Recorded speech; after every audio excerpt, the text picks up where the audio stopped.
Isang mabiyaya at makulimlim na umaga po sa atin mga kagarden. Nandito ko sa aking gardenenan, sa aking kubo. Ako ay nagkakape. Ang aking kape ay tuluyan dilaw dahil medyo tumatanda na. Sakit lagi ang aking paa, gawa ng rayuma. Hindi nga ako makapag halaman dahil lagi naman dito maulan. Pwede nga po yung aking gustong gawin, halagyan ko ng halaman, yung mga halaman na pwedeng ibitin ay hindi ko naman maaturga at lagi naman naulan. Itong kagaya nitong Biding Garden, napakita ko po sa inyo yung ito mga ito. Gusto kong ilipat, hindi ko alam kung ano nito tawag diyan. Yan, ito dapat ilipat dahil madami na. Huli po ay walang sawang palaala nga pala sa atin mga kagarden. Maging maingat po tayo dahil ngayon po ay buwan ng December.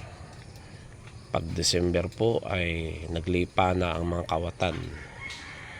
Pag po tayo ay aalis ng bahay ay ati pong i-double check kung nakalak ang pinto, bintana,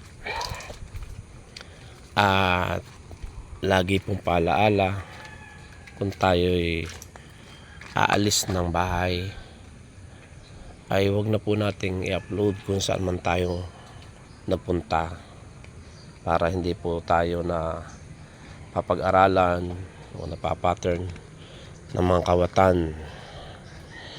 Mag-post po man tayo, mag-upload ay late upload para hindi po tayo napapag-aralan. Mas maganda nga kung yung bagang merong ngayong parang bumbilya laang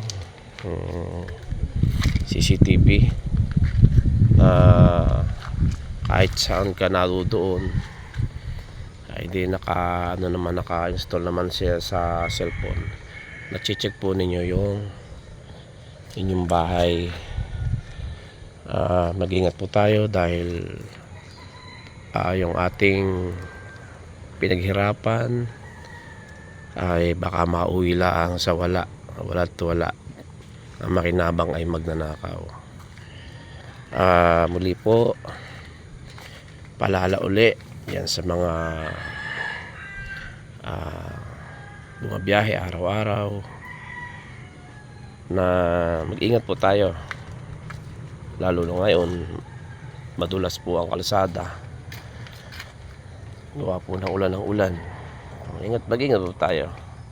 Muli po, maraming salamat at God bless po.